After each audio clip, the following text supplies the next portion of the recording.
Good morning students. ਅੱਜ ਅਸੀਂ ਗੱਲ ਕਰਾਂਗੇ ਪੰਜਾਬੀ ਦੇ ਵਿੱਚ ਅਲੰਕਾਰ। ਅਲੰਕਾਰ ਸਾਡੀ ਪੰਜਾਬੀ ਆਲੋਚਨਾ ਪ੍ਰਣਾਲੀ ਦਾ ਇੱਕ ਮਹੱਤਵਪੂਰਨ ਸਿਧਾਂਤ ਆ। ਠੀਕ ਹੈ, ਜੇ ਅਸੀਂ ਅਲੰਕਾਰ ਦੀ ਗੱਲ ਕਰੀਏ ਤਾਂ ਅਲੰਕ ਦਾ ਅਰਥ ਹੈ ਗਹਿਣੇ ਜਾਂ ਸ਼ਿੰਗਾਰ।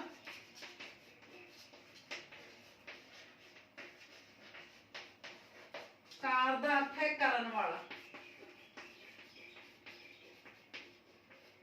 श्रृंगार करने वाला। श्रृंगार करने वाला कौन है? कवि। ठीक है, जेड़ा कवि है वो अपनी कविता नूं सोहना बनाउण दे लई, ठीक है, मतलब कई तरह दीयां जुगतां वरतदा जिन्हों अलंकार कहंदे आ।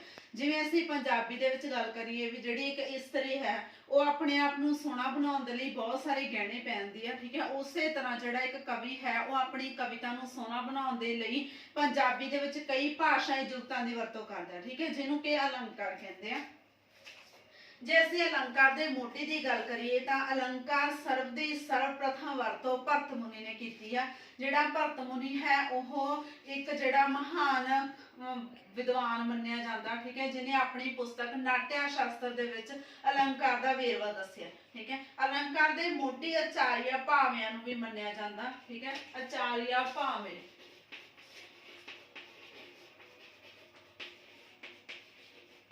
ਇਹ ਕੌਣ ਆ? अलंकार ਦਾ ਮੋਢੀ।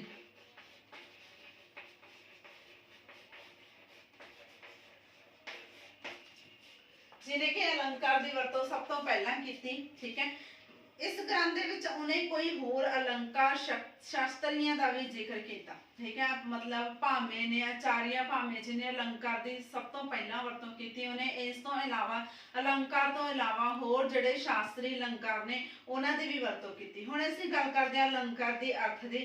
अलंकार का अर्थ की है मैं पहले ही दस चुकी हाँ भी श्रृंगार जां गहने। कार का अर्थ है करन वाला। कवि अपनी कविता नूं सोहना बनाउण दे लई सौजमई जुगतां दी वरतों करदा जिन्हों अलंकार कहते हैं। अलंकार के संबंधी बहुत सारे विद्वानों ने अपन परिभाषावां दित्तियां। सब तो फर्स्ट है आचार्य भावे अनुसार। आचार्य भावे अनुसार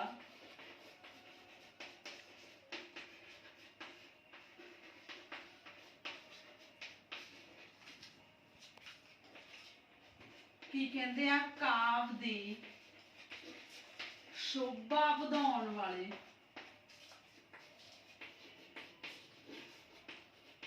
वाले साधन नूं अलंकार कहा जाता है।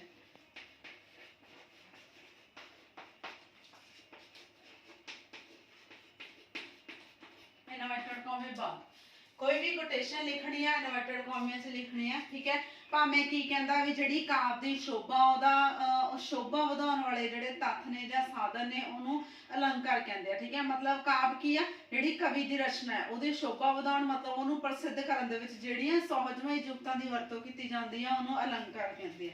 सैकेंड है बामन दे अनुसार। बामन की कहंदा जिहड़ा सुंदरता है वह ही अलंकार है। जयदेव दे अनुसार जो लोग अलंकार तो बिना काव्य की रचना करते हैं, ठीक है, वह इस तो बिना सेक तो अग नूं अग मनण लई तैयार हाँ। ठीक है, मतलब वो कहते अलंकार तो बिना जिहड़ी किसी भी काव्य की रचना करते हैं वो संभव ही नहीं हो सकती। ठीक है, दंडी के अनुसार काव्य की शोभा वधाउण वाले तत्त नूं सेम परिभाषा भावे के अनुसार दी है।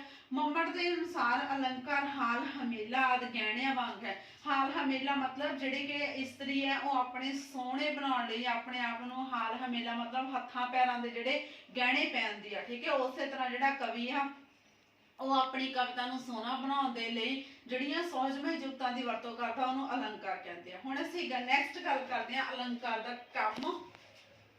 अलंकार दे काम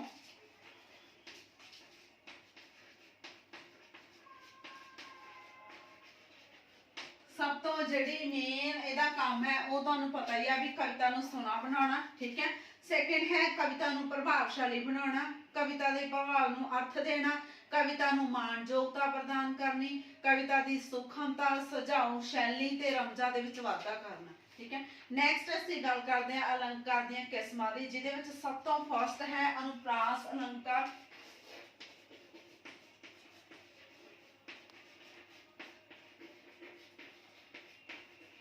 अनुप्रास अनुप्रास अलंकार की आ जिहदा कि कविता दे विच वार-वार दोहराव किया जाता, मतलब कोई भी एक शब्द लिया जाता, ठीक है, ਉਹਦਾ ਵਾਰ-ਵਾਰ दोहराव किया जाता। जिवें कि ਅਸੀਂ ਕੋਟੇਸ਼ਨ ਦੀ ਪੜ੍ਹਦੇ ਆ, ਯਾਰ ਦੇ ਕੰਮ ਦੇ ਵਿੱਚ ਔਕੜਾਂ ਤੇ ਮੁਸੀਬਤਾਂ ਦੇ, मतलब ਇਹਦੇ ਵਿੱਚ ਜਿਹੜਾ ਯਾਰ ਸ਼ਬਦ ਆ ਉਹ ਵਾਰ-ਵਾਰ ਰਿਪੀਟ ਕੀਤਾ ਗਿਆ, ਪਰ ਕਿਤੇ ਨਾ ਕਿਤੇ ਵਾਰ-ਵਾਰ ਰਿਪੀਟ ਕਰਨ ਤੇ ਇਹਦੇ ਜਿਹੜੇ ਸ਼ਬਦਾਂ ਦੇ ਅਰਥ ਨੇ ਉਹ ਬਦਲ ਜਾਂਦੇ ਨੇ, ਠੀਕ ਹੈ ਜੀ। ਸੈਕਿੰਡ है यमक अलंकार।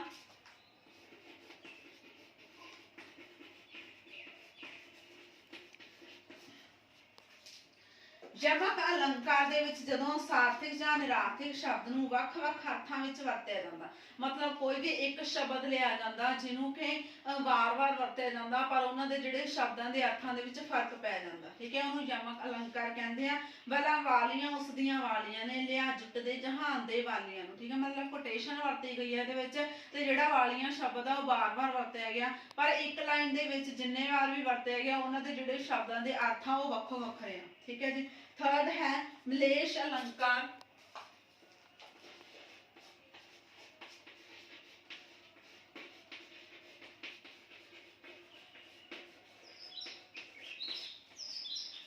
ਮਲੇਸ਼ अलंकार ਜਿੱਥੇ ਕਿਸੇ ਸ਼ਬਦ ਨੂੰ ਕਹਿਣ ਵਾਲੇ ਦਾ ਭਾਵ ਕੁਝ ਹੋਰ ਹੋਵੇ ਤੇ ਸਮਝਣ ਵਾਲੇ ਦੇ ਕੁਝ ਹੋਰ ਹੋਣ, ਠੀਕ ਹੈ, ਜਿਹਦੀ ਕੋਟੇਸ਼ਨ ਹੈ ਮੂੰਹ ਤੋਂ ਕਿਉਂ ਨਹੀਂ ਬੋਲਦੀ ਕਿਵੇਂ ਗਵਾਚਾ ਲਾਲ, ਠੀਕ ਹੈ, ਇਹਦੇ ਵਿੱਚ ਬੋਲਣ ਦੇ ਭਾਵ ਹੋਰ ਨੇ ਤੇ ਇਹਦੇ ਜਿਹੜੇ ਅਰਥ ਨੇ ਉਹ ਹੋਰ ਨਿਕਲਦੇ, ठीक है। नेक्स्ट है वक्रोक्ति अलंकार।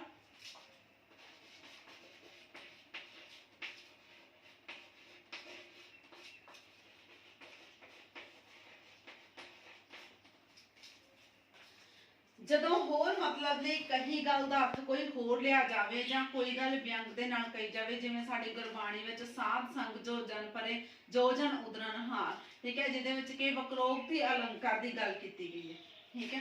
नेक्स्ट ਅਸੀਂ ਗੱਲ ਕਰਦੇ ਹਾਂ उपमा अलंकार की। उपमा अलंकार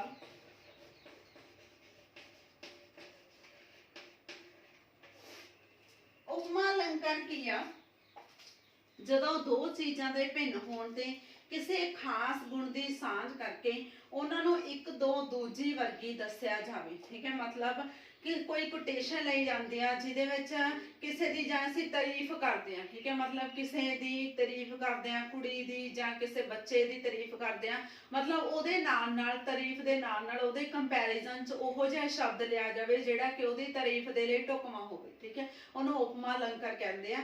जिवें कि लस्से नी ओहदा मत्था तारियां वांगू, जिहड़ा मतलब एक औरत दी गल कीती है जिहड़ा ओहदा मत्था चमक रिहा, ओह तारियां वांगू चमक रिहा, मतलब उहनूं तारियां दी चमक दे नाल कंपैरिजन कीता होया, ठीक है।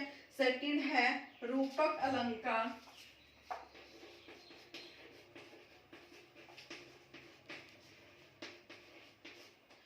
रूपक अलंकार की है जिथे उपमेय ते उपमान नूं एक रूप करके दस्सिया जावे, उत्थे रूपक अलंकार है। जिवें कि रूपक दियां दो किस्मां हुंदियां, एक अभेद रूपक एक तदरूप रूपक, ठीक है। अभेद रूपक विच उपमान ते जिहड़े उपमेय ने ओह एक दूजे दे पूरन हुंदे आ ते जिहड़े तदरूप ने ओहदे विच पूरन नहीं हुंदे, ठीक है जी। नैक्सट असीं गल करदे हां दृष्टांत दी। दृष्टांत अलंकार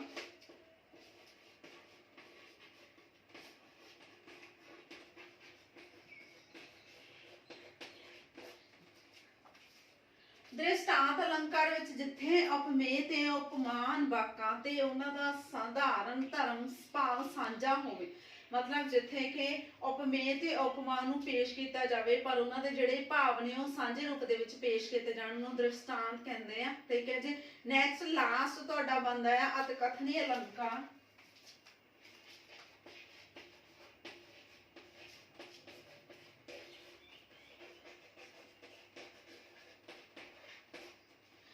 कथनी अलंकार है जिहड़ा दो शब्दों का सुमेल आ, अत ते कथनी, ठीक है। अत कथनी मतलब अति, कथनी मतलब वधा चढ़ा के पेश कर रहा, ठीक है। जदों कोई भी जिहड़ा कवि है वो अपनी रचना नूं वधा चढ़ा के पेश करदा उहनूं अत कथनी अलंकार कहंदे आ। मतलब जिवें अत कथनी शब्द अत ते कथनी दो शब्दों का सुमेल आ, इहदा अर्थ अर्थात वधा चढ़ा के कथन नूं पेश करना जां कोलों मसाला ला के पेश करना। अत कथनी नूं औकति भी कहा जाता है। ਅਤ ਕਥਨੀ ਅਲੰਕਾਰ ਦੀ ਸਿਰਜਣਾ ਦਾ ਮੰਤਵ ਇੱਕ ਚਮਤਕਾਰ ਪੈਦਾ ਕਰਨਾ ਹੁੰਦਾ ਹੈ। ਚਮਤਕਾਰ ਦੇ ਨਾਲ ਕੀ ਹੁੰਦਾ ਵੀ ਜਿਹੜਾ ਕਵੀ ਆ ਉਹ ਆਪਣੀ ਕਵਿਤਾ ਦੇ ਵਿੱਚ ਸਵਾਦ ਨੂੰ ਪੇਸ਼ ਕਰਦਾ, ਆਨੰਦ ਨੂੰ ਪੇਸ਼ ਕਰਦਾ, ਜਿਹਦੇ ਨਾਲ ਪੜ੍ਹਨ ਨਾਲ ਪਾਠਕ ਨੂੰ ਵੀ ਆਨੰਦ ਮਿਲਦਾ। ਇਹਦੀ ਐਗਜ਼ਾਮਪਲ ਕੀ ਆ, ਜੇ ਤੂੰ ਗਲ ਵਿੱਚ ਫੁੱਲਾਂ ਦਾ ਹਾਰ ਪਾਇਆ, ਤੇਰੇ ਲੱਕ ਨੂੰ ਪਏ ਕੜਵੱਲ ਮੋਈਏ, ਜੇ ਤੂੰ ਹੱਥਾਂ ਤੇ ਪੈਰਾਂ ਨੂੰ ਲਾਈ ਮਹਿੰਦੀ, ਭਾਰ ਨਾਲ ਤੂੰ ਸਕੀ ਨਾ ਹੱਲ ਮੋਈਏ। ਮਤਲਬ ਇਹ ਉਹਦੀ ਉਦਾਹਰਨ ਪੇਸ਼ ਕੀਤੀ ਹੈ ਜਿਹਦੇ ਵਿੱਚ ਸ਼ਬਦਾਂ ਦੇ ਰਾਹੀਂ, ਸ਼ਬਦਾਂ ਅਰਥਾਂ ਦੇ ਰਾਹੀਂ ਕਵੀ ਨੇ ਰਚਨਾ ਨੂੰ ਵਧਾ ਚੜਾ ਕੇ ਪੇਸ਼ ਕੀਤਾ ਹੈ। ਠੀਕ ਹੈ, ਇਸ ਤਰ੍ਹਾਂ ਜਿਹੜਾ ਕਵੀ ਹੈ ਉਹ ਆਪਣੀ ਕਵਿਤਾ ਨੂੰ ਸੋਹਣਾ ਬਣਾਉਣ ਦੇ ਲਈ ਜਿਹੜੀਆਂ ਸਹਿਜਮਈ ਜੁਗਤਾਂ ਦੀ ਵਰਤੋਂ ਕਰਦਾ ਉਹਨੂੰ ਅਲੰਕਾਰ ਕਹਿੰਦੇ ਆ। ਅੱਜ ਅਸੀਂ ਅਲੰਕਾਰ ਕੀ ਹੁੰਦਾ, ਇਹਦਾ ਕੰਮ ਕੀ ਆ ਤੇ ਇਹਦੇ ਕੀ ਭੇਦ ਕੀ ਆ, ਮਤਲਬ ਇਹਦੇ ਜਿਹੜੀਆਂ ਸਾਰੀਆਂ ਕਿਸਮਾਂ ਦੇ ਬਾਰੇ ਪੜ੍ਹਿਆ। ਠੀਕ ਹੈ ਜੀ, ਥੈਂਕ ਯੂ।